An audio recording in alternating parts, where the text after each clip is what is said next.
This is an updated video on calculating solution concentration. I wanted to share you a technique that one of my colleagues shared with me on how to organize the data. My colleague is called Mike, and so I call this Mike's table. So in this problem, an aqueous solution of sodium chloride is made by using 145 grams of NaCl diluted to a total solution volume of 1 liter. We're given the final solution density, and we want to calculate the concentration in these various units. So let me show you what Mike's table is all about. So Mike's table is just a way of organizing data. And so we put the solute, solvent, and solution in the rows, and then the volume, mass, and moles in the columns. And just kind of helps us keep track of what's what. And also helps us to convert between some of these different properties. For example, we know how to get between volume and mass, and we do that using the density. So if I want to go between the volume and mass of any of these components, I just use that density is the mass over the volume. If I want to go between mass and moles, I know that I can use the molar mass. And so the molar mass is just the mass over the moles. And other things that we can use the table for, we know that mass is additive. So if I know the mass of the solute and the mass of the solvent, that should be equal to the mass of the solution. And so you always know that the mass of the solute plus the mass of the solvent is equal to the mass of the solution. And we know the same thing is true about moles. Now we do have to be a little bit careful. Volumes are not strictly additive, so we can't always just take the volume of the solute plus the volume of the solution, or the volume of the solute plus the volume of the solvent to get the volume of the solution. That doesn't always work, but these two will always work. All right, so let's put Mike's table into practice, and let's go ahead and put in the data that we were given in the problem. So we were given 145 grams of NaCl, so that's the solute, so I can put that in for the mass of the solute. And the other thing we know is that the solution has a volume of 1 liter. So I can go ahead and put that in my table as well. All right, so let's go on to the next slide, and we'll do the first concentration. So we'll calculate the molarity of this solution. All right, so I've gone ahead and put the data that we already had in our table. And now we need to know the equation for molarity. So molarity is the moles of solute divided by the volume of the solution. So what I like to do sometimes is circle the things I'm trying to get. So I can solve this problem if I can get the moles of solute and the volume of the solution. So I've already got the volume of the solution, so now all I need to do is be sure that I get the moles of the solute. And to do that, I know that I can go back and forth between mass and moles using the molar mass. All right, so I need the molar mass of sodium chloride.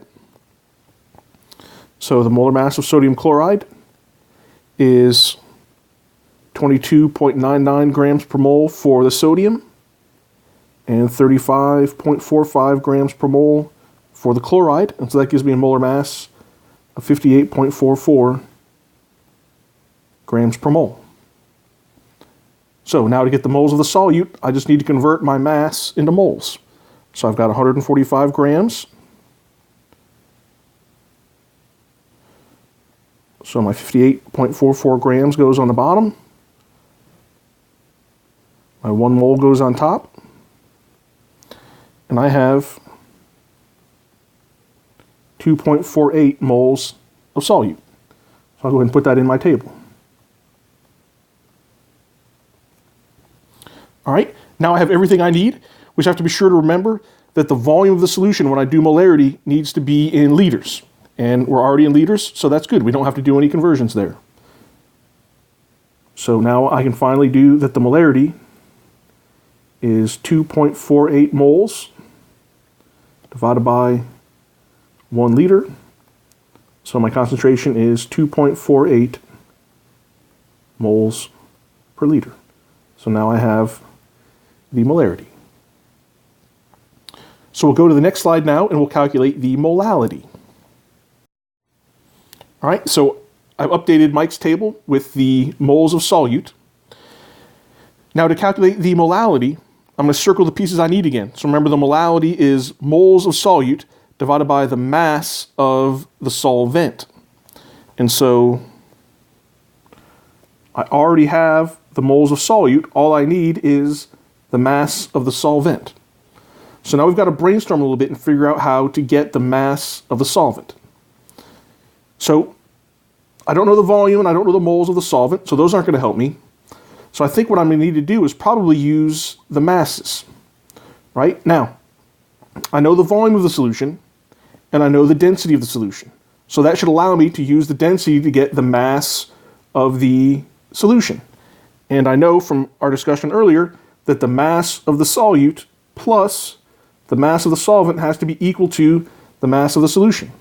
So since I already have the mass of the solute, if I can get the mass of the solution, then that'll allow me to get the mass of the solvent, and I'll have everything I need to calculate the molality. So first, let's do this part, right? So I want to use the density to go from volume to mass. So I know that density is mass over volume. When I rearrange this, I get that the mass is the volume times the density.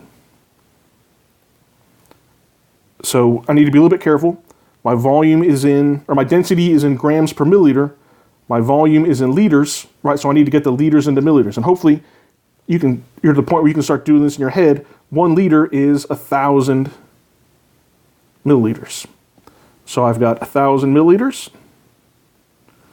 times 1.08 grams per milliliter. So the mass of the solution is 10,080 grams.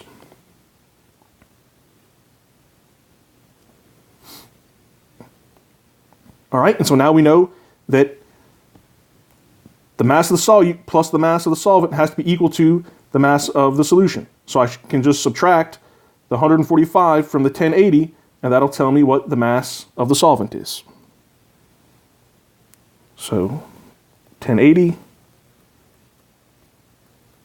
minus 145, that gives me 935 grams of solvent.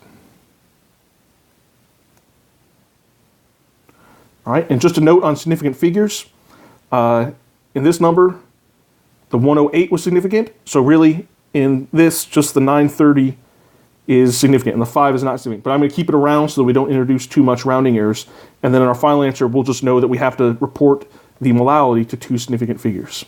All right, and so I'll finish up this part of the problem on the next slide.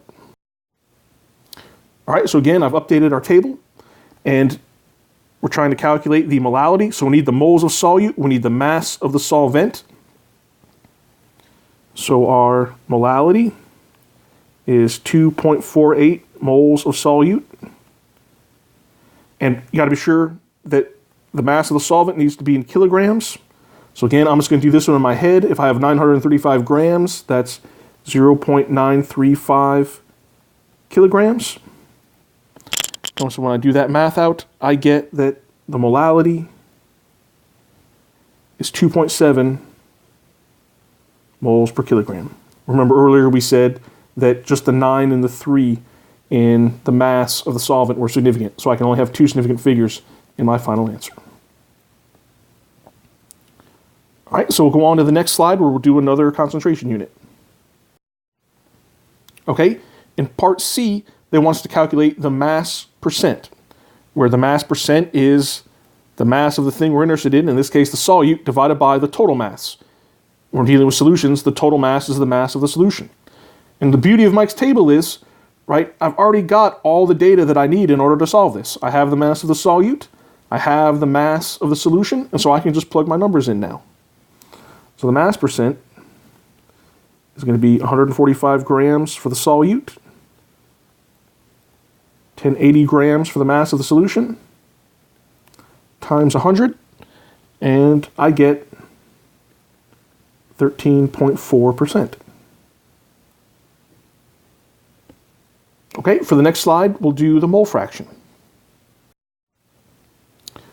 All right, so the mole fraction is kind of like mass percent. We're just using moles instead of mass, right? So the mole fraction, we use the Greek letter chi to represent that. It's the moles of solute over the total moles. So I have the moles of solute. I need the total moles. Now for these two, for the solute and the solvent, I can go back and forth between mass and moles using the molar mass. For the solution, it's a mixture. And so I can't go directly back and forth between these two, right? Because if the solution is a mixture, the solution doesn't have a molar mass. But what I can do is use the molar mass of the solvent to get the moles of the solvent. Then I can add these two together, right? The moles of the solute plus the moles of the solvent has to be equal to the moles of the solution. So we're going to get the moles of the solvent, add them together, and we'll get the moles of the solution. So to go from grams to moles, I need to use the molar mass, right? And hopefully you know the molar mass of water at this point, right? The molar mass of water, 1 hydrogen, 2 oxygens, 18.02 grams per mole. So I'll take my 935 grams of water,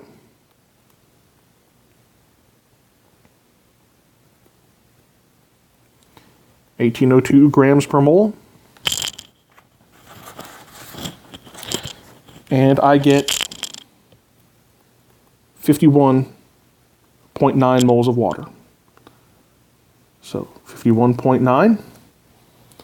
And remember our sig figs, only the 9 and the 3 were significant, so this is really just 52, but to reduce our rounding errors, we're gonna keep them.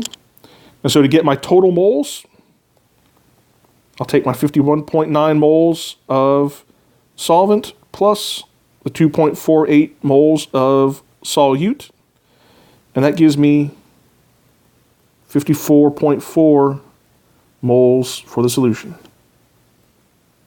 And let me go ahead and be complete and put my units on here. All right, so now I've got everything I need for the mole fraction. The mole fraction is the moles of solute, 2.48 over the moles of the solution, 54.4. Right, and so my moles cancel, meaning the mole fraction doesn't have units, and I get 0.046 for the mole fraction. All right, and the next slide has our last piece where we're going to calculate the mole percent. All right, so the mole percent is just the mole fraction times 100. So I can just take the mole fraction that I got in the last slide, hit that by 100, but I'll go ahead and plug in all the numbers. And I've updated Mike's table. We got all the numbers we need here. So the mole percent is the moles of the solute over the total moles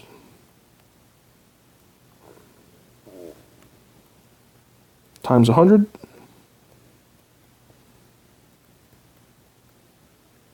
When we do that math out, we get 4.6% for the mole percent.